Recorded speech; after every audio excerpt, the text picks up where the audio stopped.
Okay जी, तो हम कर रहे थे बूटस्ट्रैप। बूटस्ट्रैप की वेबसाइट getbootstrap.com। इसको अगर डाउनलोड करना हो तो हम डाउनलोड पे आते हैं। यहाँ पर सिंपल डाउनलोड पे क्लिक करें तो आपको एक ज़िप फाइल मिल जाएगी। उसको एक्सट्रैक्ट करें तो उसमें से CSS और JS की फ़ाइल मिल जाएगी आपको। अगर तो आप लोगों ने डाउनलोड करके यूज़ नहीं करना है तो सिंपल हम CDN की मदद से इसको यूज़ कर सकते हैं। गेट स्टार्टेड पे क्लिक करें और यहाँ से CSS का कोड कॉपी कर लें और यहाँ से JS का कोड कॉपी कर लें। तो हम एक न्यू फोल्डर प्रोजेक्ट क्रिएट करते हैं। क्या रखें नाम जी? सेकंड। भाई प्रोजेक्ट का नाम लिख देते हैं, प्रोजेक्ट ही कर देते हैं, या फिर बूटस्ट्रैप। बूटस्ट्रैप वैसे ही रिस्पॉन्सिव है।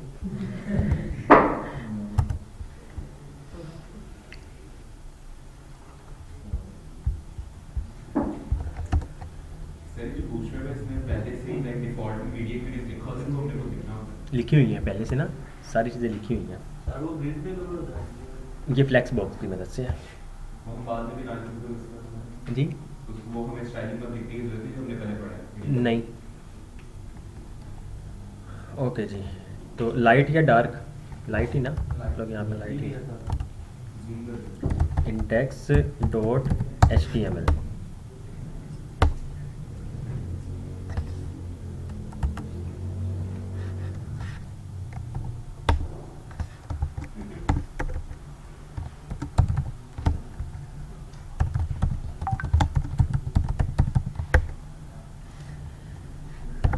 H1 this is our project। Okay जी, गो लाइव करते हैं।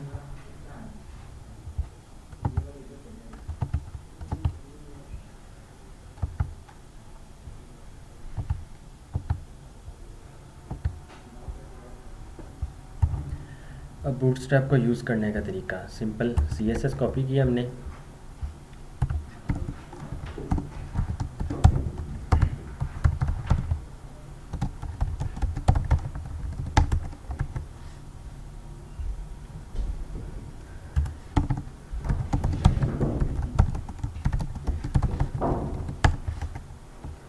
और JS का कोड भी यहाँ पे कॉपी कर दिया। अच्छा जी, JS का कोड हम एंड पे क्यों लिखते हैं? हम टॉप से बॉटम पे हमारा कोड रीड हो रहा होता है, ऐसे ही है। अब JS की फ़ाइल ना काफ़ी हैवी फाइल्स भी होती हैं, क्योंकि अभी तो सिर्फ और सिर्फ आप लोग बूटस्ट्रैप यूज़ कर रहे हैं। जब हम थोड़े एडवांस लेवल पे आ जाएंगे, जावास्क्रिप्ट और फिर रिएक्ट वगैरह पे पहुंचेंगे, तो हम बहुत सारी लाइब्रेरीज़ यूज़ कर रहे होते हैं, तो सारी जावास्क्रिप्ट बेस्ड ही होती हैं। तो जब वो लोड होने लगती हैं, अगर हम इसको हेड सेक्शन में ही लिख दें तो टॉप से बॉटम हमारा कोड वर्क करता है। तो JS की फ़ाइल जब लोड होने लग जाती हैं, हमारा स्ट्रक्चर तब तक ठीक, लेआउट नहीं ठीक रहता है, तो लेआउट हमारा ठीक नहीं फिर शो होता है। अगर तो हम JS का कोड लास्ट पे लिखें तो क्या होता है, हमारी CSS की फ़ाइल लोड हो जाएगी, स्ट्रक्चर हमारा सारा लोड हो जाएगा, उसके बाद JS की फ़ाइल लोड होती है। तो इस वजह से हम JS का कोड जो है सबसे लास्ट पे लोड करवाते हैं। इसको हमने बॉडी जहाँ पे एंड हो रहा है ना, उससे ऊपर हमारा JS का कोड आएगा। हमारा हेडर हो गया, मेन, और यहाँ पे फुटर, ठीक हो गया जी। अब उसके बाद हमारा ये स्क्रिप्ट आएगा। तो ये जो है हम इसको कहाँ पे लिख दें, अब मेन पे। तो यहाँ पर देखें बूटस्ट्रैप लिंक हो चुका है। अच्छा जी, अब हम आ जाते हैं हेडर और हम आ जाते हैं फुटर पे। अब यहाँ पर हमने CSS को भी लोड कर दिया और JS को भी हमने लिंक करवा दिया। उसके बाद कस्टमाइज में नहीं हमने जाना, लेआउट में ब्रेक पॉइंट्स, कल जो हमने ब्रेक पॉइंट्स पढ़े हुए हैं, एक्स्ट्रा स्मॉल से लेकर एक्स्ट्रा लार्ज तक, ये उसके ब्रेक पॉइंट्स का लिखा हुआ है। स्मॉल 576 पिक्सल से स्टार्ट हो, मीडियम 768 से, लार्ज 992 से, और यहाँ पर उसका कहीं टेबल भी आपको मिल जाएगा। कंटेनर्स ये देखें, ये वही टेबल जो हमने कल देखा था, तो ये आपको उसकी वेबसाइट से ही मिल जाएगा। ग्रिड में आ जाते हैं, तो ग्रिड में हमने देखा था सबसे पहले कंटेनर, कंटेनर के अंदर रो, रो के अंदर कॉलम। अच्छा, कल जो मैंने आपको जितनी चीज़ें बताई हैं ना, वो सारी की सारी वेबसाइट पे लिखी हुई हैं। अगर आप किसी की लाइब्रेरी यूज़ कर रहे हैं, उस लाइब्रेरी का जो भी ऑनर या फाउंडर है या डेवलपर है, उसने आपको ईच एंड एवरी डिटेल बताई होगी कि आपने किस तरह इसको यूज़ करना है। अब लेट्स सपोज मैं कोई लाइब्रेरी बना देता हूँ या आप लाइब्रेरी बनाते हैं, आप लोगों ने अपनी तरफ से जिस तरह भी आपने कोड किया है, अब तरीका भी आपने ही बताना है कि इसको यूज़ किस तरह करना है। तो जितने भी डेवलपर्स हैं, जितनी भी कंपनीज वगैरह हैं, वो फिर तरीका भी बताती हैं कि इसको यूज़ किस तरह करना है।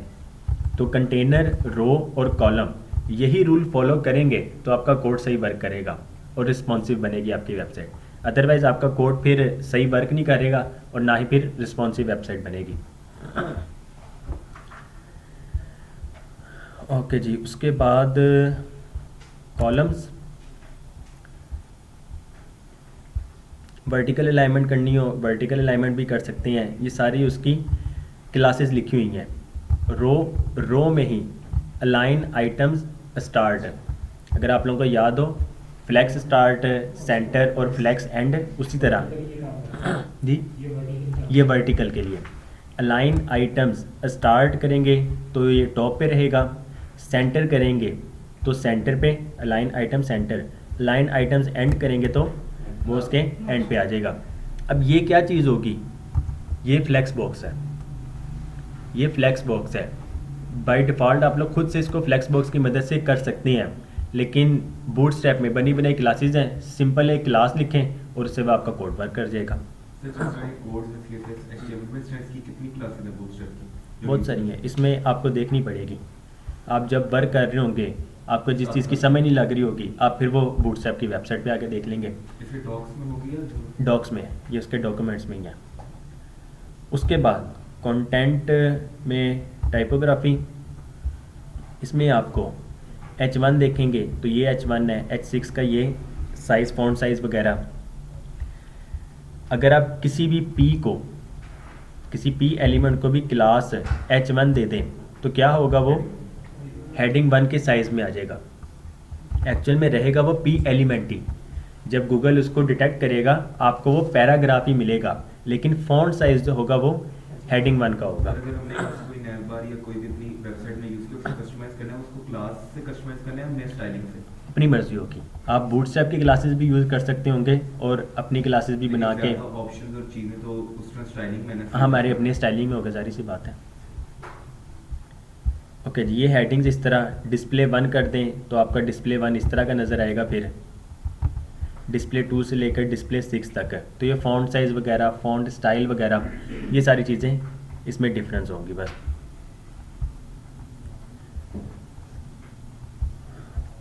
ओके जी, अब हम आ जाते हैं डायरेक्ट कंपोनेंट्स पे। हमारे वेबसाइट में सबसे मेन पे क्या होता है, नैव बार होता है। हम नैव बार में आ जाते हैं। नैव बार, यहाँ पर पहला ही कोड, इसमें बहुत सारे हैं। इसमें देखें लेफ़्ट साइड पे लोगो आपका, देन लिंक्स, और राइट साइड पे सर्च बार एक है। नीचे आए, नैव बार सिर्फ और सिर्फ ब्रांड है, कोई लिंक्स नहीं, कोई सर्च बार नहीं। आपने इसका कोड कॉपी करना है, इसका कर सकते हैं, आप पे डिपेंड करते हैं। इमेज वाला अगर आपका वो है नैव बार, तो सिंपल इसको कॉपी कर लें। इमेज और टेक्स्ट दोनों है, इसको कॉपी कर लें। नैव्स है सिर्फ, मतलब लोगो है टेक्स्ट वाला, और नेविगेशन का कुछ, सर्च बार नहीं है, इसको कॉपी कर लें। उसके बाद कुछ लिंक्स डिसेबल्ड हैं तो आपके पास वो डिसेबल्ड का भी ऑप्शन आ जाता है। ड्रॉप डाउन लिंक है तो आप ड्रॉप डाउन लिंक वाला भी यूज़ कर सकते हैं। अगर सिर्फ फॉर्म है तो डिपेंड करता है, इन्होंने सारी चीज़ें आपको प्रोवाइड की हुई हैं। आपकी वेबसाइट पे डिपेंड करता है कि आपकी वेबसाइट किस तरह की है और उसमें आप लोगों ने क्या यूज़ करना है, तो वो फिर आप लोग यूज़ कर सकते होंगे। अक्सर नैव बार वगैरह में देखा होगा, सिंपल यूज़र नेम प्रोवाइड करें और फिर वो उसके बाद प्रोसेस करके आपको न्यू चीज़ें दिखा देता है। अब यही सारी चीज़ें यूज़ करके इसमें डिफरेंट कलर स्कीम्स वगैरह कंटेनर के साथ करेंगे तो ये आप पे डिपेंड करता है। फिक्स टॉप, अगर आप लोगों को याद हो पोजीशन की मदद से जो हम करते थे, अब इसकी अपनी बनी बनाई क्लास है। फिक्स टॉप करें, पोजीशन फिक्स्ड हो जाएगी और टॉप ज़ीरो कर देगा उसको। Top zero, fixed bottom, position fixed कर देगा और बॉटम ज़ीरो कर देगा। Sticky top, position sticky, top zero, वो ऑटोमेटिक कर देगा। ओके जी, अब हम आ जाते हैं सबसे ऊपर इस नैव बार पे।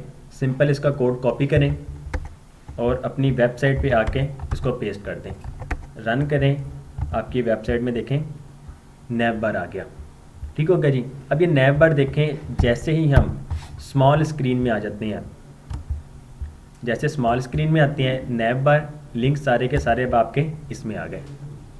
तो ये सारी बनी बनाई चीज़ अब आपको पकी पकाई खीर मिल गई है और अब आप लोगों ने बस खाना है इसको। अच्छा जी, इसमें एक और चीज़ देखें, फ़ॉन्ट साइज़ रिस्पॉन्सिव नज़र आ रहा है। इसमें बूटस्ट्रैप में फ़ॉन्ट साइज़ भी इसके रिस्पॉन्सिव है। जैसे जैसे स्क्रीन बड़ी होती जाती है फ़ॉन्ट साइज़ भी इंक्रीज़ होता रहता है। अब कंटेनर, और यहाँ पे देखें कंटेनर फ्लूड। कंटेनर फ्लूड का क्या मतलब होता है? विथ इसकी 100% ही रहेगी, तो हम कंटेनर बस लगा देते हैं। अब जैसे हम कंटेनर लगाते हैं तो इसमें अब देखें कंटेंट जो है आपका अब सेंटर में आ गया इस तरह। अब जब भी हम स्मॉल या एक्स्ट्रा स्मॉल स्क्रीन में आते हैं, आपको कंटेनर याद होगा, एक्स्ट्रा स्मॉल स्क्रीन में क्या होता है, वो 100% विथ पे आ जाता है। तो जैसे हम एक्स्ट्रा स्मॉल स्क्रीन में आएंगे तो ये देखें अब उसकी विथ भी 100% ही हो गई है। जैसे जैसे हम स्क्रीन लार्ज पे मूव करते जाएंगे तो जो भी उसकी विथ बनती है वो ऑटोमेटिकली एडजस्ट हो जाएगी। अभी इसका कलर है लाइट है। यहाँ पे देखें नैव बार जो है वो लाइट है और इसका बैकग्राउंड भी जो है वो लाइट। तो हम इसको डार्क कर देते हैं, इसको डार्क किया और इसको भी डार्क कर दिया। अब सेव करेंगे तो ये देखें आपके पास नैव बार जो है वो जी डार्क कलर का आ गया। कलर चेंज करना है, डार्क की बजाय आप इसको सेकेंडरी कर दें तो ये इसका सेकेंडरी कलर, और प्राइमरी तो ये प्राइमरी। चल मैं नैव बार यहाँ पर लाइट आएगा, फिर नैव बार लाइट या फिर नैव बार डार्क। तो इसमें फिर इस तरह लिंक्स जो है इसके अब ये लाइट आ जाएंगे और बैकग्राउंड जो है वो प्राइमरी। इसको भी डार्क कर दे तो वो डार्क कलर में आ जाएगा। जी क्लियर है ये? जी अब देखें इसको एक क्लास मिली हुई है नैव बार, ठीक हो गया, और किस एलिमेंट में मिली हुई है, नैव, ठीक हो गया जी। अब हम यहाँ पर एक और फाइल क्रिएट कर लेते हैं, स्टाइल्स के अंदर style.css, और यहाँ पर हम नैव को टारगेट करें।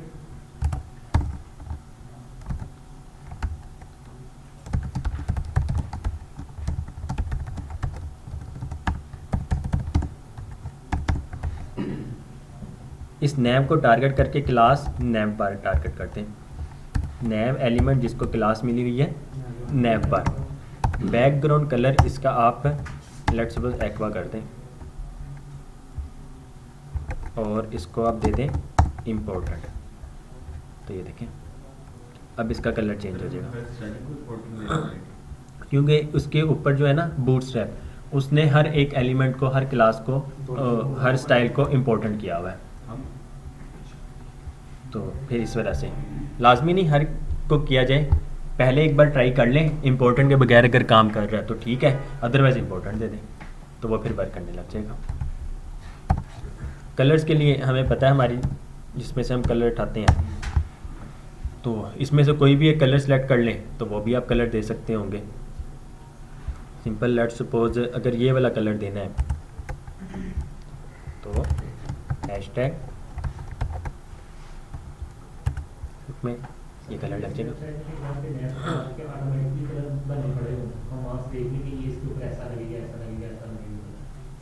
ऐसी वेबसाइट वैसे होगी, पॉसिबल है, पर मेरी नज़र से नहीं गुजरी जी। मैंने कहा है नहीं, बना लेते हैं।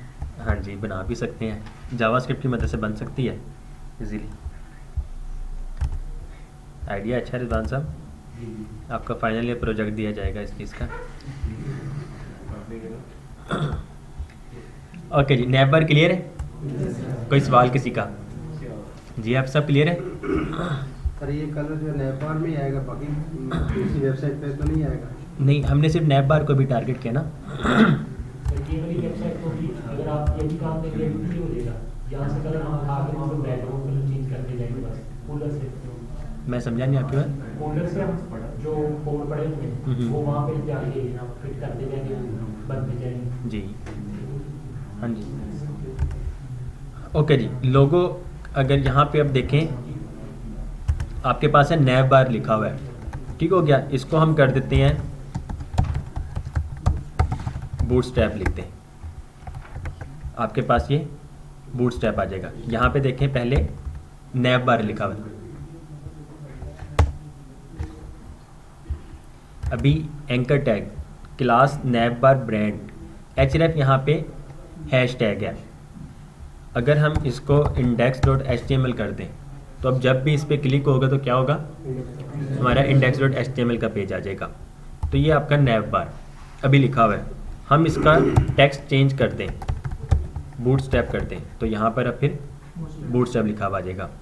होम लिंक, जब लिंक के पेज पे पहुँच जाएंगे तो इसका कलर क्या हो जाएगा, जिस तरह अभी देखें इसका वाइट कलर है, ये थोड़ा सा डिम है, ठीक हो गया। तो जब इस पर क्लिक करेंगे और उस पेज पे पहुंच जाएंगे तो ये वाइट हो जाएगा, बाकी जो लिंक्स हैं वो फिर सर तो हमने बूटस्ट्रैप लिखा वहाँ पे लोगो लगाना हो तो आप लोगो लगा सकते हैं। इसमें देखें यहाँ पर इमेज वाला भी था, तो आप सिंपल क्या करें, जहाँ पर ये देखें एंकर टैग क्लास क्या मिली हुई है, नैब बार ब्रांड, क्लास नैब बार ब्रांड मिली हुई है, ठीक हो गया जी। यहाँ पर देखें, यहाँ पर भी क्लास नैब बार ब्रांड ही है। अब यहाँ पर हम सिर्फ और सिर्फ टेक्स्ट यूज़ कर रहे हैं, ऐसे ही है। यहाँ पर देखें ये क्या यूज़ कर रहे हैं, इमेज यूज़ कर रहे हैं, तो आप इमेज लगा दें, हम इसको लगा देते हैं।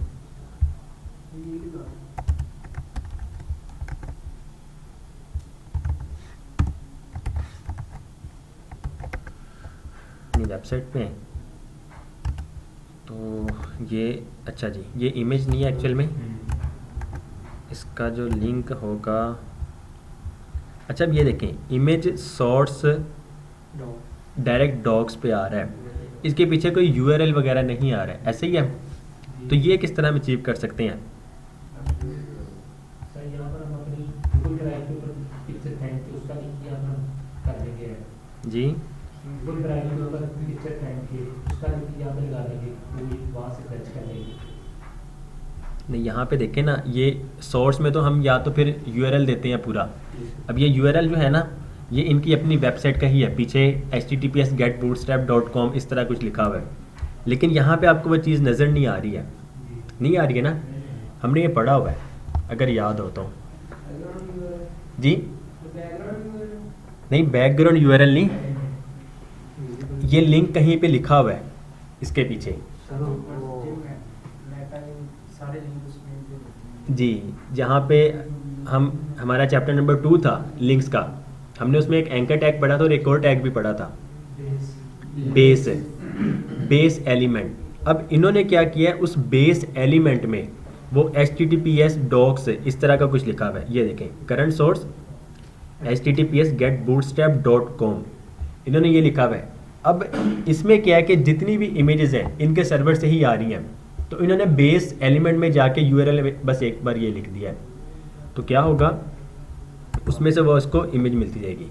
अब ये इमेज है, हम यहाँ से इसको कॉपी कर लें और यहाँ पे जाके पेस्ट कर दें। अब ये डॉग से पहले ना, फॉरवर्ड स्लैश से पहले https://getbootstrap.com आ जाएगा। अब हम इसको सेव करेंगे तो हमारी वेबसाइट में भी वो नैब बार आ जाएगा, लोगो आ जाएगा। जी साहब भी नहीं समझ लगी? अच्छा जी, अब ये इमेज जो है ना ये उसकी वेबसाइट पे है, getbootstrap.com के सर्वर पे पड़ी हुई है, उसने यूआरएल एक जनरेट किया हुआ है। अगर आप लोग भी कोई इस तरह इमेज वगैरह अपलोड करके उसका यूआरएल जनरेट करवाना चाहते हैं तो वेबसाइट है जी cloudinary.com। ये वेबसाइट है, ये बेशक लिख लें, ये आप लोगों के बहुत काम आएगी। जो डेवलपर्स बनना चाह रहे हैं ना, आप लोग सिंपल इसमें अपना अकाउंट क्रिएट करेंगे, साइन अप फॉर फ्री। मैं लॉगिन में आता हूँ, साइन इन,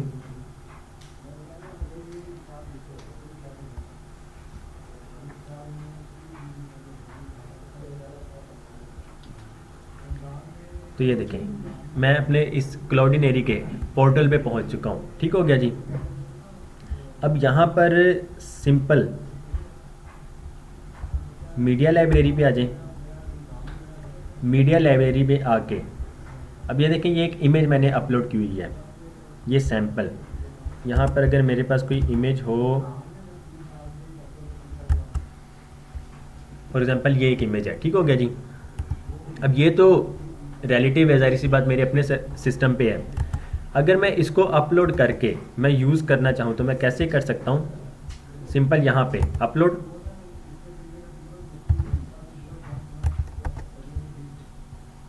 इसको यहाँ पे आके अपलोड कर दें।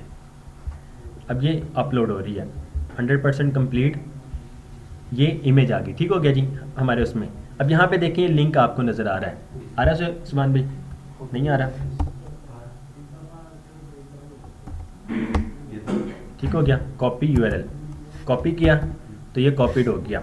अब जब मैंने कॉपी कर लिया तो इसका यूआरएल देखते हैं, यूआरएल क्या बनता है इसका।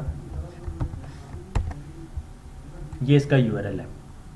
ठीक हो गया जी। rest.cloudinary.com टेक्ना इमेज अपलोड, ये उस इमेज का यूआरएल है। अब मैं इसको कॉपी करता हूँ और अपनी वेबसाइट पे आके, और ये तो हेडर है ना, मैं वैसे आपको इमेज दिखा देता हूँ। बैकग्राउंड पे भी लगा सकते हैं। सिंपल इमेज सोर्स जो हम देते हैं, अब सोर्स ये वाला दे दें। ठीक हो गया। सेव करें, अपनी वेबसाइट पे आ जाएं तो आपको वो वाली इमेज शो हो जाएगी। ये देखें, ये इमेज आ गई। तो इसका साइज़ बहुत ज़्यादा, ज़ाहिर सी बात है, तो इसका हम साइज़ कंट्रोल कर सकते हैं। हम क्या करते हैं, विथ 100% कर दें।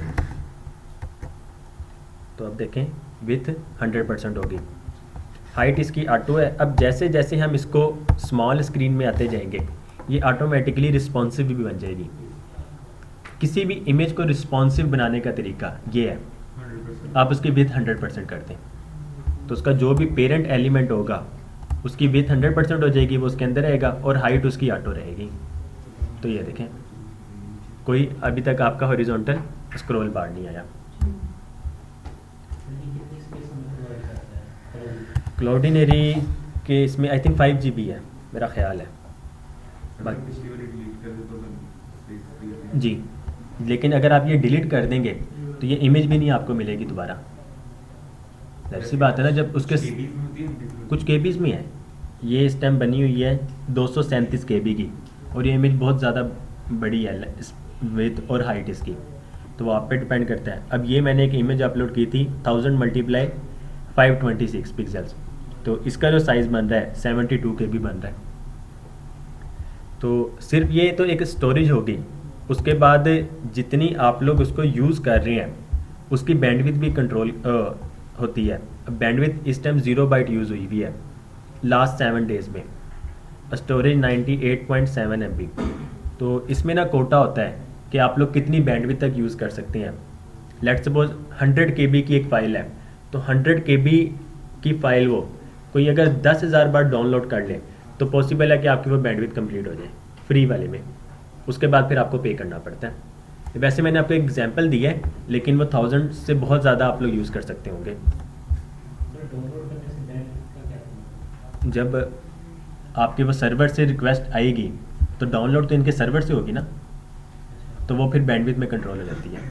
उसको आईपी से चेक करते हैं या इनके नई आईडी से हम नई सेल्फी ले सकते हैं? वो ले सकते हैं नई आईडी से, न्यू आईडी से न्यू, वो आपका वो कोटा ही चेंज हो जाएगा बिल्कुल। आईपी कहीं रिकॉर्ड तो नहीं कर लेते? नहीं आईपी का नहीं होता। ये सिर्फ इमेज के लिए है? नहीं, बहुत सारी चीज़ें हैं, इमेज है, फाइल्स वगैरह हैं, वीडियो है, आप लोग कुछ भी कर सकते हैं। ये देखिए ना, आपका क्लाउड नेम ये है, API की। अभी आप लोगों को वैसे समझ नहीं आएगी, जो जिनको जावास्क्रिप्ट थोड़ी बहुत आती है वो समझ जाएंगे। API की और ये API सीक्रेट की होती है, तो आप लोग इसको अपने प्रोजेक्ट वगैरह में यूज़ कर सकते हैं। तो जब हम रिएक्ट पे पहुंचेंगे तब आप लोग इस चीज़ को समझ जाएंगे इजीली। ओके जी, क्लियर है यहाँ तक? अब हम इसको स्किप करते हैं।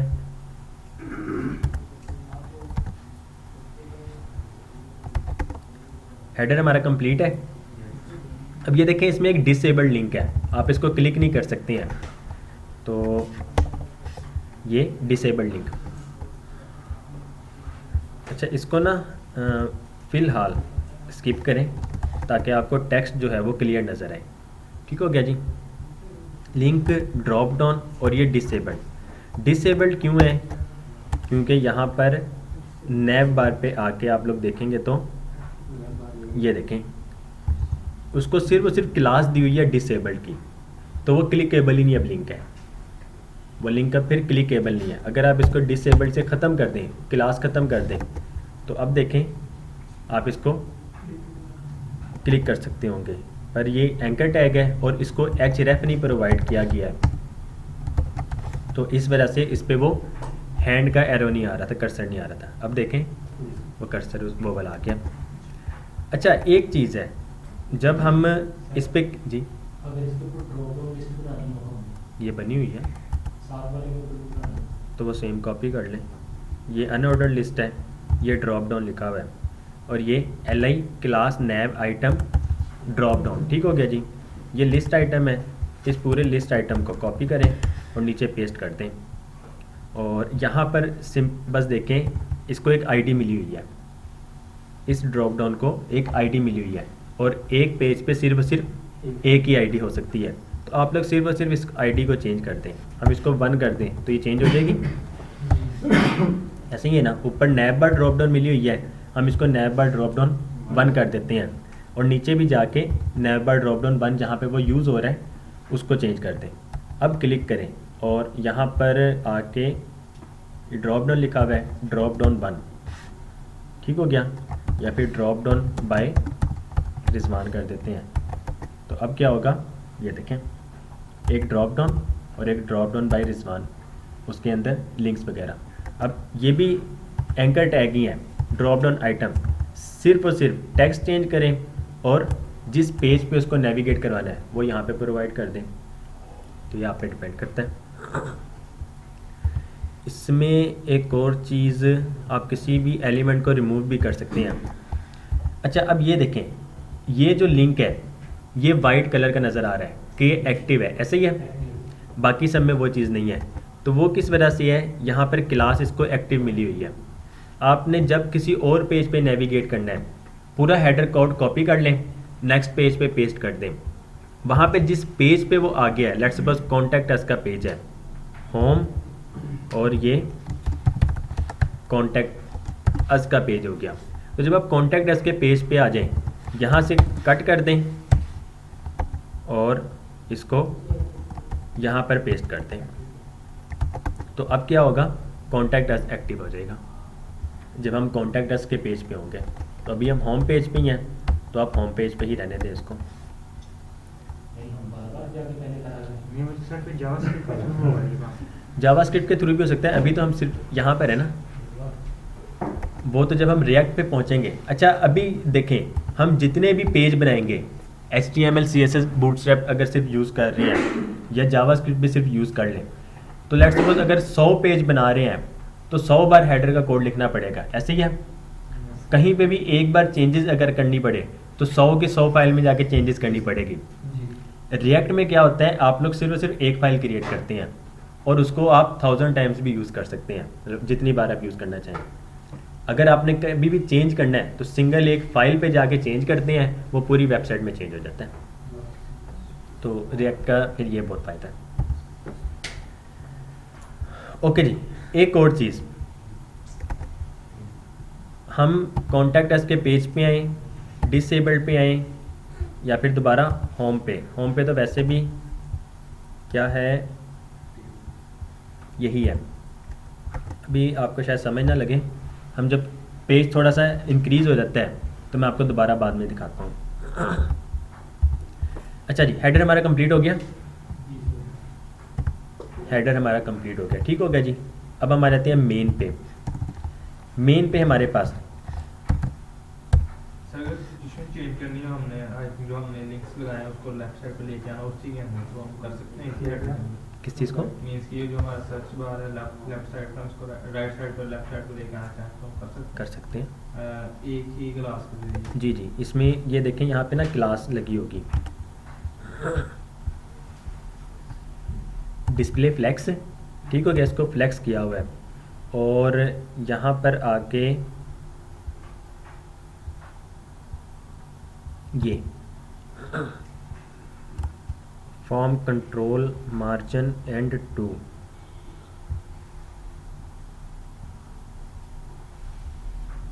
बटन अनऑर्डर लिस्ट जी। यहाँ पे देखें इसको क्या मिला हुआ है, मार्जिन एंड से ऑटो, ठीक हो गया जी। यहाँ से आप इसको ख़त्म कर देंगे और इसमें से जाके डिस्प्ले फ्लेक्स है, अगर आप लोगों को याद हो आप किसी भी एलिमेंट को एक तरफ से दूसरी तरफ ऑर्डर वगैरह की मदद से भी चेंज कर सकते हैं, तो बहुत सारी चीज़ें भी यूज़ कर सकते हैं, फिर डिपेंड करता है।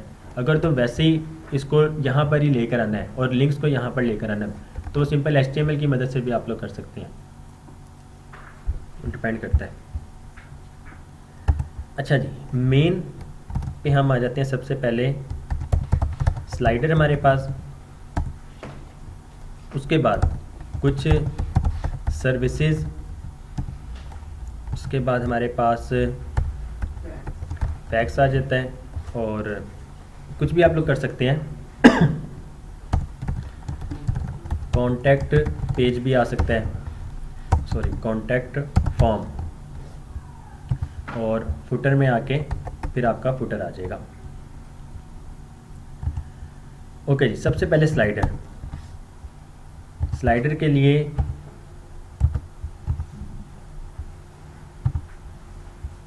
यहाँ पर आ जाते हैं हम, कैरोसेल, ठीक हो गया जी। इस पर क्लिक करें, ये कैरोसेल आ गया। यहाँ पर सिर्फ और सिर्फ स्लाइड्स ओनली, आपने सिर्फ और सिर्फ इमेज दिखानी है तो आप लोग ये यूज़ कर सकते हैं। अगर कंट्रोल्स भी साथ में दिखाने, जिस तरह ये कंट्रोल्स आ रहे हैं, तो आप फिर ये वाला कोड यूज़ करेंगे। अगर आप इसमें डॉट्स ये वाले ये भी अगर आप लोगों ने दिखाने हैं तो फिर आप लोग ये वाला कोड यूज़ करेंगे। अगर कैप्शंस के टाइटल और कैप्शन भी है साथ में, तब आप लोग फिर ये वाला कोड यूज़ करेंगे। उसके बाद कुछ ये एनिमेशंस हैं, अगर आप लोगों को नज़र आ रही हो तो ये एनिमेशंस के साथ अगर आप लोगों ने यूज़ करना है, सिर्फ और सिर्फ सारा कोड वही रहता है, सिर्फ क्लास हमें ऐड करनी पड़ती है। Add carousel fade to your carousel to animate slides with the fade transition instead of a slide. तो यहाँ पर देखें, डिव हमारा पेरेंट एलिमेंट जो है, जिसको कैरोसेल क्लास मिली हुई है, उसको आप क्या करें, कैरोसेल फेड क्लास प्रोवाइड करते हैं, तो फिर इस तरह आपको एनिमेशन नज़र आ जाएंगी। बाकी सारी चीज़ें सेम होती हैं। अब हम फिर कौन सा यूज़ करें?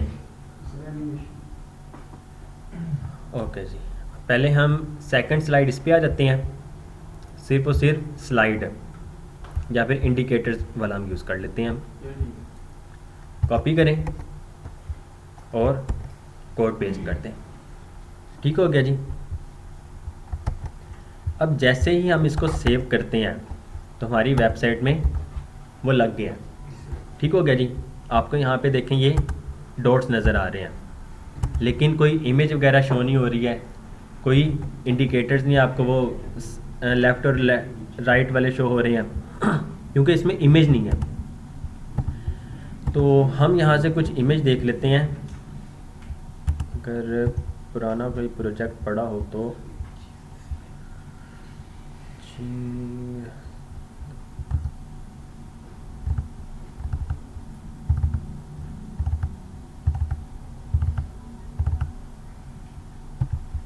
ओके जी, ये 3 इमेज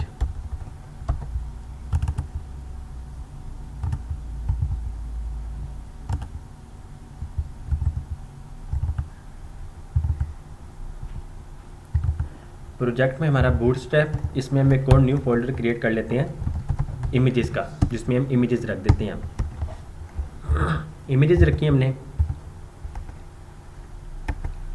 उसके बाद अब इमेज के सोर्स में जाके हम क्या करेंगे, इमेजेस में nature1.jpg, ऑल्टरनेटिव टेक्स्ट में आप लोग कुछ भी रख सकते हैं, अभी हम सिर्फ नेचर 1 कर देते हैं। उसी तरह नेक्स्ट इमेजेस और nature2, यहाँ पे भी nature2 कर देते हैं। इमेजेस nature3.jpg,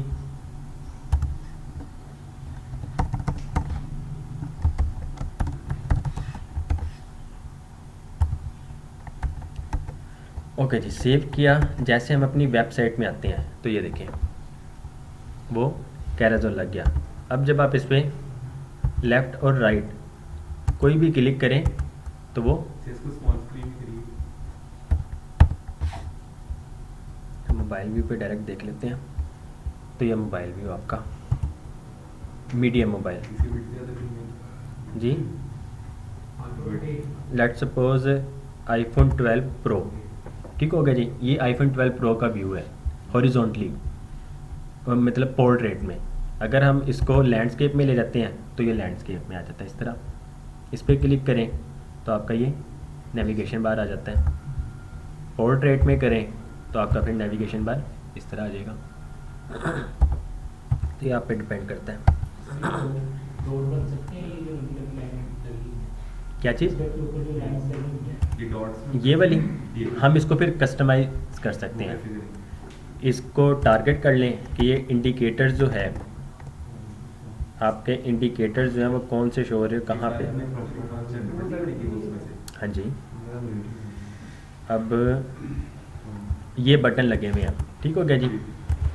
ये वो वाले हैं, इसको बटन टाइप बटन, ये क्लास एक्टिव मिली हुई है इसको। और आप फिर इसको टारगेट करके कि कैराजोल इंडिकेटर्स के अंदर जो बटन है उसकी स्टाइलिंग चेंज कर दो। अभी इसकी स्टाइलिंग हुई भी क्या है वो देख लेते हैं। इंस्पेक्ट करें और इसको देखें, विथ मिली हुई है 30 पिक्सल्स, ठीक हो गया जी।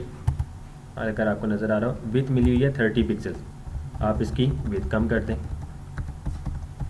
विथ हम कर देते हैं 12 पिक्सल्स और इसकी हाइट भी आप कर दें 12 पिक्सल्स, ठीक हो गया जी।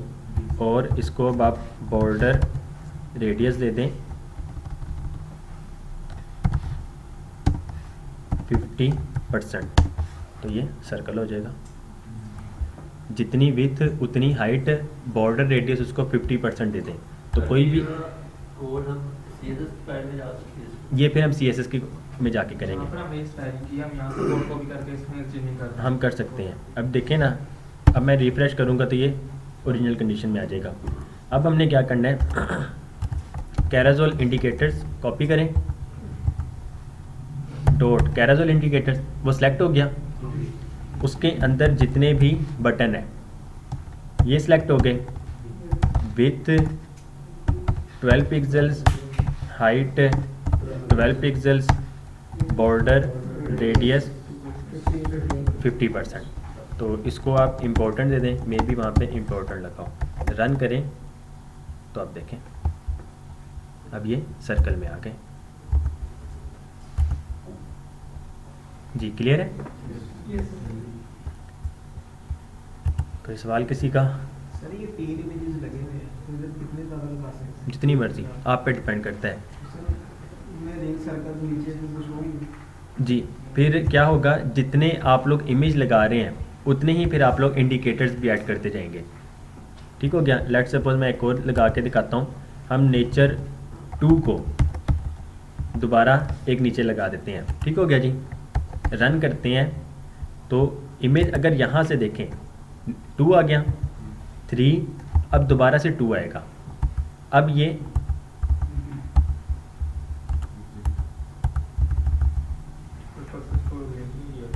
जी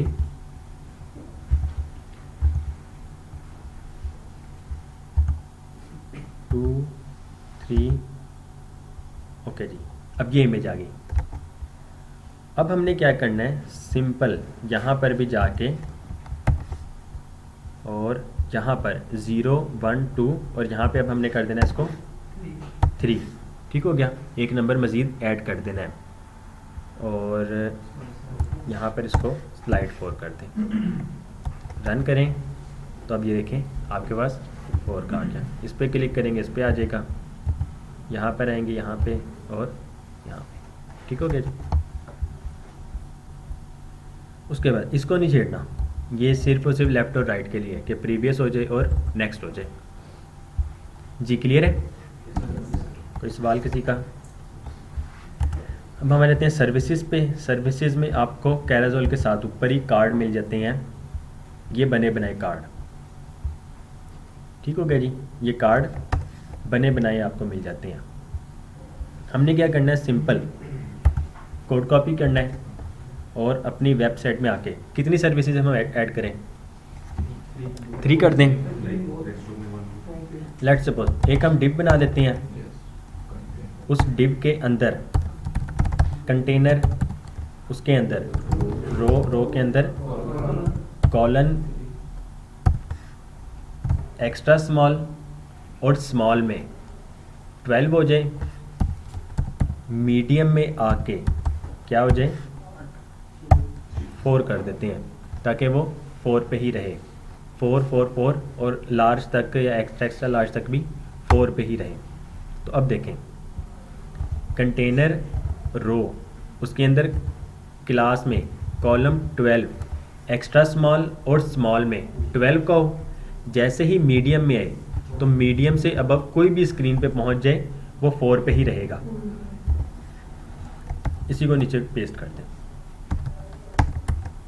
अब कार्ड जो हमने लिया था, हमने एक कार्ड जो लिया था उसको पेस्ट किया, तो ये देखें कार्ड टाइटल, ठीक हो गया जी।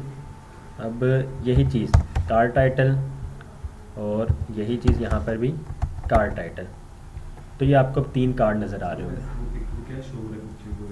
ये इमेज टैग लगा हुआ है ना, लेकिन सोर्स नहीं है, कोई सोर्स नहीं है। तो हम कोई इमेज देख लेते हैं जी। कौन सी इमेज? एक्चुअल में हमने साइज़ भी देखना है ना जी। सर जी नेवी बार में वो दो सर्च लिखे हुए हैं, एक वो वाइट में, एक किधर? ये एक आगे। ये बटन है, अच्छा, ये है place holder. Input type search लिया हुआ है जी, इनपुट टाइप सर्च है, इस तरह से ये क्रॉस का आइकन आ रहा है। तो आमतौर पे एक होता है, ये प्लेस होल्डर है, आप इसको चेंज कर सकते हैं। आप हेडर में आए, हेडर में देखें फॉर्म पे input type search, place holder भी सर्च लिखा हुआ है, या फिर आप सर्च को टाइप हेयर लिख दें तो अब क्या होगा, ये टाइप हेयर लिखा हुआ आ जाएगा, फिर आप इसको सर्च कर सकते हैं जी आपकी वेबसाइट में। बट डिपेंड करता है कि आपकी वेबसाइट क्या बन रही है। लेट्स सपोज कोई सर्विसेज प्रोवाइड कर रहे हैं तो यहाँ पे वो फिर जावास्क्रिप्ट की मदद से भी आपको कोड करना पड़ेगा कि यहाँ पे जो चीज़ लिखें वो सर्विसेज नीचे शो होने लग जाए। तो ये बूटस्ट्रैप की हद तक आप सिर्फ डिज़ाइनिंग कर सकते हैं, बाकी फंक्शनैलिटीज़ वगैरह वो फिर जावास्क्रिप्ट की मदद से। अच्छा जी, इमेज यहाँ पर हम यूज़ कर लेते हैं, लेट्स सपोज मीडिया लाइब्रेरी, इसमें ये इमेज थी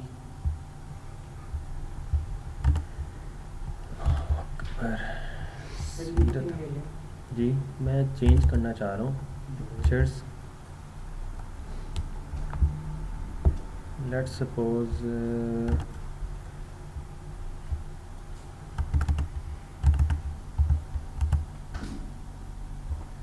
आइकन 512। अब इमेज हम यहाँ पे ले रहे हैं, चलें ये 1080 ले लेते हैं। इमेजेस सर आइकन का नॉर्मली साइज क्या होता है? जी जो आइकन हम लगाते हैं इसका नॉर्मली साइज क्या होता है? वो होता है 16 पिक्सल्स, 16 बाय 16। ओके जी, इसको हम सिंपल आइकन लिख देते हैं। ठीक हो गया जी। अब हम आते हैं कार्ड पे और यहाँ पर इमेजेस में आइकन डॉट png और ऑल्ट में भी हम आइकन ही लिख देते हैं और इन सब को हम ख़त्म करें।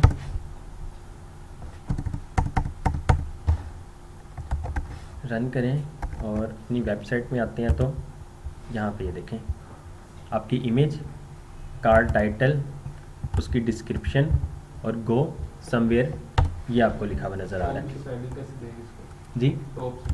जी अब देखें यहाँ पर हमने कंटेनर से पहले एक और डिव एलिमेंट लिया हुआ है। अब टॉप और बॉटम से हमें पैडिंग चाहिए तो हम क्या करेंगे, इसको क्लास देंगे। क्लास दें उस एलिमेंट को padding top PT, padding top 5, padding bottom देंगे तो PB5। ठीक हो गया जी। तो ये देखें इसको पैडिंग मिल गई, टॉप से भी 1080 बाई 1080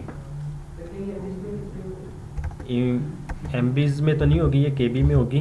63.2 KB है। ये तो बस वैसे आपको दिखाने के लिए है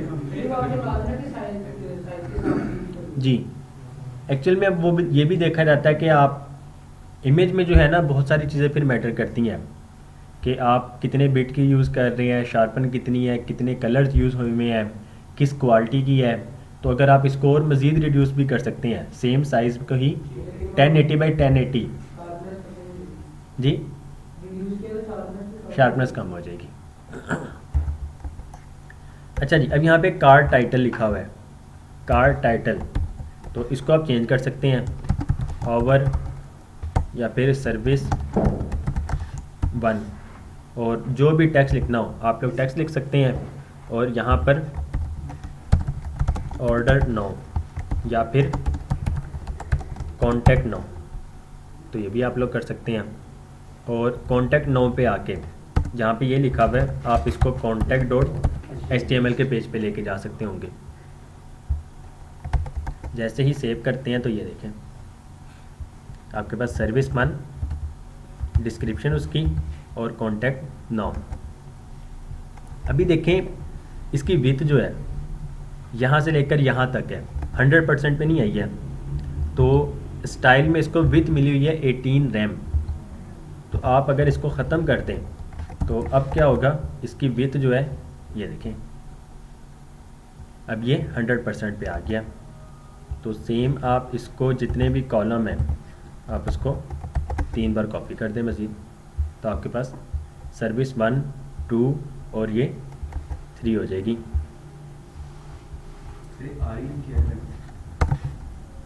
हम विड्थ जो है परसेंटेज में दे देते हैं, पिक्सल्स में दे देते हैं और हम EM में भी दे सकते हैं जी। 16 पिक्सल्स का एक REM होता है। ठीक हो गया जी। REM और EM दोनों मिलती जुलती है। EM और REM में डिफरेंस जो है ना वो थोड़ा बहुत है, वो पढ़ लीजिएगा W3 स्कूल्स में जाके। यहाँ पर रेफरेंसेस CSS में आके यहाँ पर ये यूनिट्स में आके आपको ये मिल जाएगा EM और REM कि क्या डिफरेंस है। तो वो फिर आप लोग खुद से पढ़ सकते होंगे। ठीक है, पढ़ लीजिएगा, ट्राई भी कर लीजिएगा। ओके जी, सर्विस 1, सर्विस 2, सर्विस 3। अभी देखें ये कॉन्टैक्ट नाउ जो बटन है ये लेफ़्ट साइड पे है, ऐसे ही है। आप इसको राइट पे भी कर सकते हैं और कलर इसका प्राइमरी है। सक्सेस कर दें तो कलर इसका ग्रीन हो जाएगा। इन्फो कर दें स्काई ब्लू कलर हो जाएगा। अब इसका कलर देखें साथ में ये ब्लैक हो गया है। अगर आप इसको भी वाइट करना चाहें तो टेक्स्ट वाइट कर दें तो कलर इसका टेक्स्ट कलर जो है वो वाइट हो जाएगा। ये जो है कॉन्टैक्ट नो। अब एंकर टैग जो है इनलाइन है या आउट ब्लॉक है? इनलाइन है। इनलाइन को टेक्स्ट सेंटर करें, वो हो जाता है। आप अब क्या कर सकते हैं, यहाँ पर मज़ीद एक डिव ले लें और इसको क्लास दे दें टेक्स्ट सेंटर। तो फिर ये सेंटर में तो आ जाएगा, लेकिन क्योंकि हमने डिव यूज़ कर लिया है उसकी वजह से साथ ही देखें ये लेआउट भी आपका कंप्लीट ख़राब हो गया। तो आप क्या करें, डिव ख़त्म कर दें। नहीं चल मैं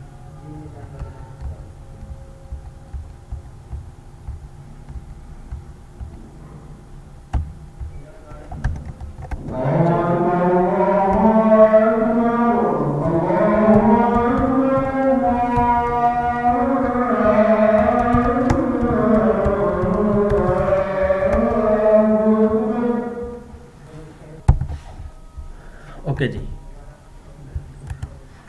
पहले क्या हुआ था, यहाँ से ना ये डिव रिमूव हो गया था जिसकी वजह से इशू करने लग गया था। तो आप उस एंकर टैग को अगर डिव में ले लें और उसको टेक्स्ट सेंटर कर दें, वो सेंटर में हो जाएगा।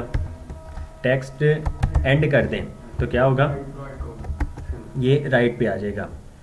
इसको सेंटर में करना हो, इसको सेंटर में हम फिर कर सकते हैं सेम उसी तरह। डिव लें टेक्स्ट सेंटर और इसको उस एलिमेंट के अंदर लें। टेक्स्ट सेंटर BTN प्राइमरी, इसका कलर चेंज करना है, डेंजर कर दें तो क्या होगा, ये फिर रेड से शेड पे आ जाएगा और ये प्राइमरी कलर। तो ये आप पे डिपेंड करता है आप क्या करना चाह रहे हैं। इसके बाद हम आ जाते हैं फुटर पे। फैक्स और कॉन्टैक्ट फॉर्म, ये आप लोगों की असाइनमेंट हो जाएगी। फुटर के अंदर हम कंटेनर के अंदर क्या आएगा, रो के अंदर कॉलम। अगर हम सिर्फ कॉलम लिख दें तो इसका मतलब होता है कि 12 कॉलम्स। ठीक हो गया जी, 100% विथ पे। अब इस कॉलम के अंदर हम P एलिमेंट ले लेते हैं। P एलिमेंट में and copyright 2020 all rights reserve. ठीक हो गया जी, सेव करें तो ये देखें आपके पास ये आ गया। हम क्या करते हैं, फुटर को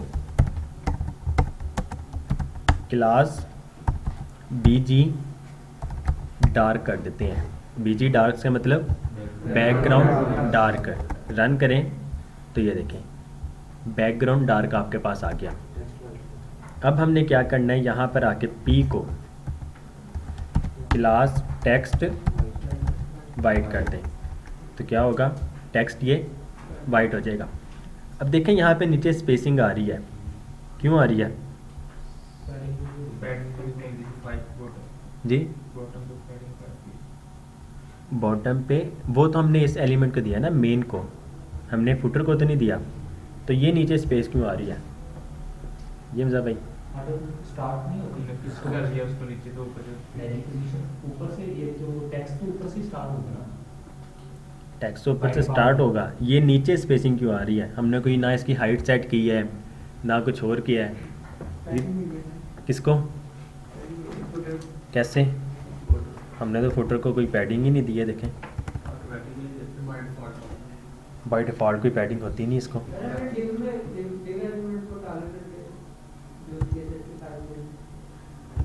पैराग्राफ को ना, पैराग्राफ हो गया, हेडिंग्स हो गई, इसको मार्जिन बॉटम मिली होती है बाय डिफ़ॉल्ट। मार्जिन बॉटम 0, इसका मतलब मार्जिन बॉटम ख़त्म कर दो। अब रन करते हैं तो अब देखें स्पेस ख़त्म हो गई।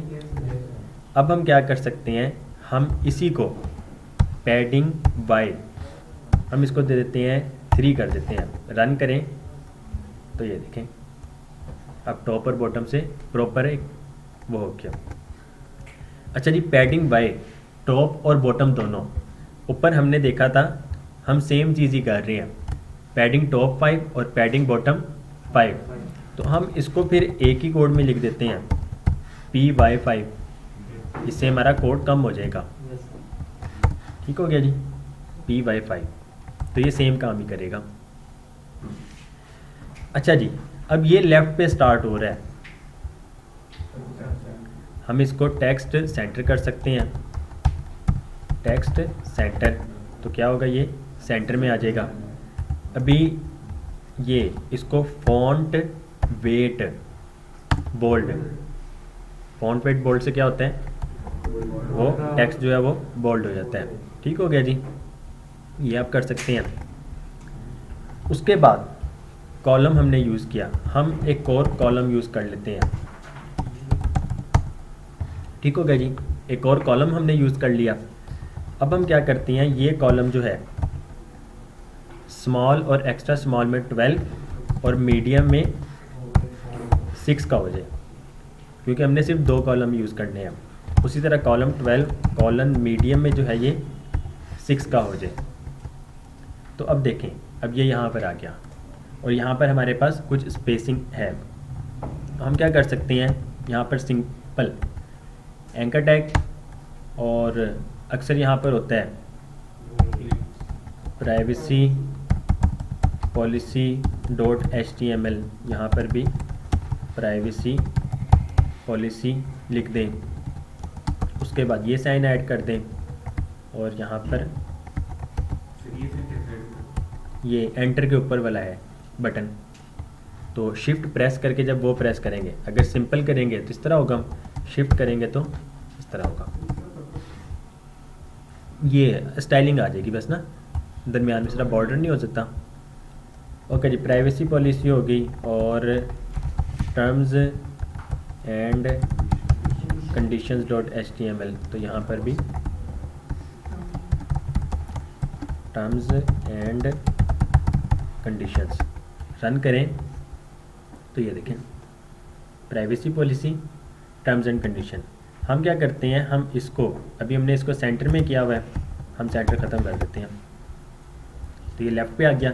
इसको हम राइट पे लेकर आना चाहते हैं, तो हम कैसे कर सकते हैं, तो अब हम कॉलम पे आके टेक्स्ट एंड कर दें, तो ये एंड पे आ जाएगा। ठीक हो गया जी, इसको भी फॉन्ट वेट बोल्ड कर दें, इस क्लास दे दें फॉन्ट वेट बोल्ड, टेक्स्ट कर दें वाइट, अंडरलाइन ख़त्म करनी है तो टेक्स्ट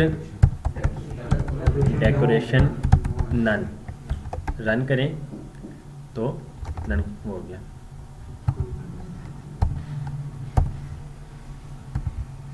ठीक हो गया जी, अब यही चीज़ आप इस पे भी अप्लाई कर दें,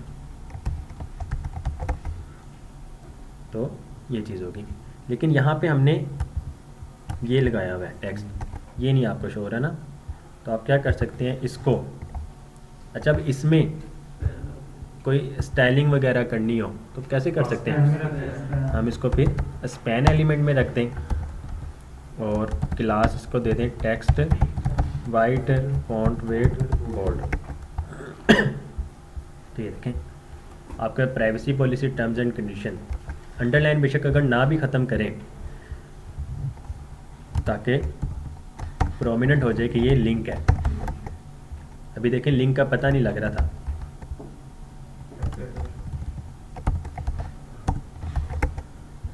अभी हमें पता नहीं लग रहा था कि वो लिंक है या नहीं है, तो अंडरलाइन से पता लग जाता है कि लिंक है वो, तो ये आपका लिंक आ जाएगा इस तरह।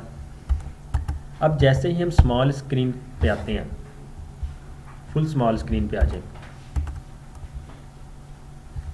iPhone 12 Pro, तो अब देखें अभी अच्छा लग रहा है, नहीं लग रहा ना, ये लेफ़्ट पे है ये राइट पे है, हमें क्या चाहिए कि ये भी सेंटर में हो और ये भी सेंटर में हो। तो हम क्या कर सकते हैं, इस रो को, ये जो हमने लिखा हुआ है एक्स्ट्रा स्मॉल में, हम क्या चाहते हैं कि टेक्स्ट सेंटर में हो जाए, तो कोड जो हम लिखना स्टार्ट करते हैं मोबाइल से स्टार्ट करते हैं, सही है, एक्स्ट्रा स्मॉल से, फिर हम एक्स्ट्रा लार्ज तक पहुंचते हैं। हम क्या करते हैं, टेक्स्ट सेंटर कर दो, टेक्स्ट सेंटर किया, सेंटर में आ गया, और यहाँ पे भी टेक्स्ट हम कर देते हैं इसको सेंटर, तो ये भी टेक्स्ट सेंटर में आ गया। अब प्यारा लग रहा है, ठीक हो गया जी। अब जैसे हम बड़ी स्क्रीन में आते हैं तो अब भी ये सेंटर में ही है, ऐसे ही है ना, अब भी ये सेंटर में ही है। हम क्या चाहते हैं कि जब मीडियम स्क्रीन में आ जाए तो क्या हो, ये स्टार्ट में आ जाए और ये एंड पे आ जाए। तो मीडियम में आके क्या हो, टेक्स्ट एमडी मीडियम में आके ये स्टार्ट में आ जाए और ये जो है एंड पे आ जाए। तो आप देखें मीडियम स्क्रीन जैसे ही स्टार्ट होती है, ये स्टार्ट में और ये एंड पे, और जैसे ही स्मॉल स्क्रीन में आते हैं तो ये देखें ये ऑटोमेटिकली सेंटर में हो जाता है। अब मैं आपको एक चीज़ दिखाने लगा था, बल्कि अभी ये स्टिकी नहीं है, ठीक हो गया जी। हम क्या कर सकते हैं, इसको हेडर को, हमारा हेडर क्लास, क्या उसकी क्लास थी, स्टिकी टॉप था आई थिंक।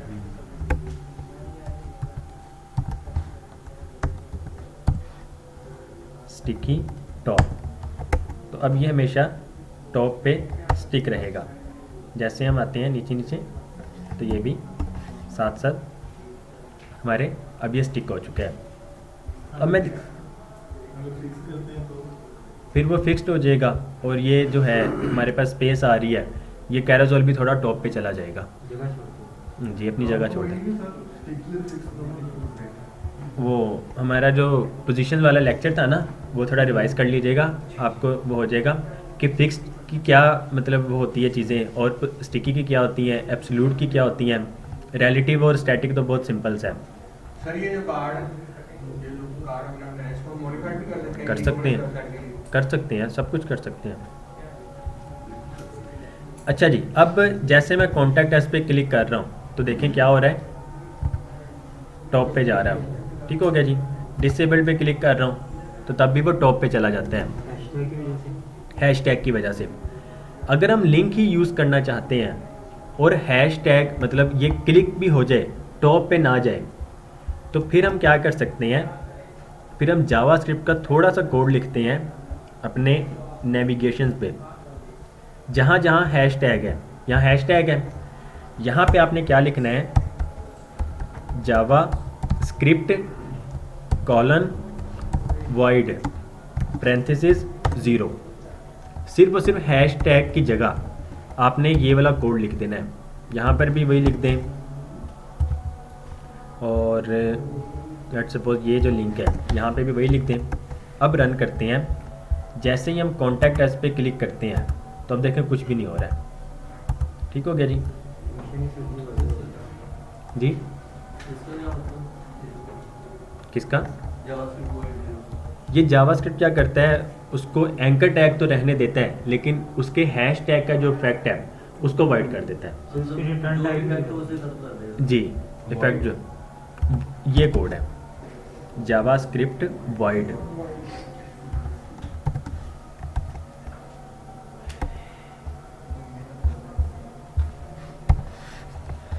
अच्छा जी, अब ये जो है ना, अब तक हमने जितनी बनाई है, एक्चुअल में आप कह लेंगे टाइम की कमी की वजह से भी,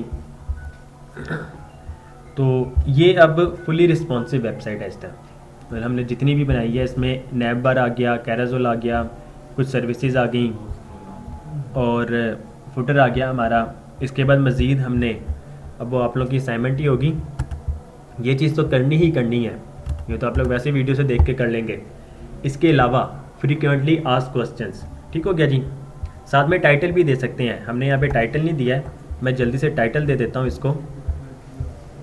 स्लाइडर आ गया, स्लाइडर के बाद कंटेनर रो, कंटेनर के फ़ौरन बाद रो, और रो के फ़ौरन बाद कॉलन, और ऐसे कंटेनर के फ़ौरन बाद रो, रो के फ़ौरन बाद कॉलम।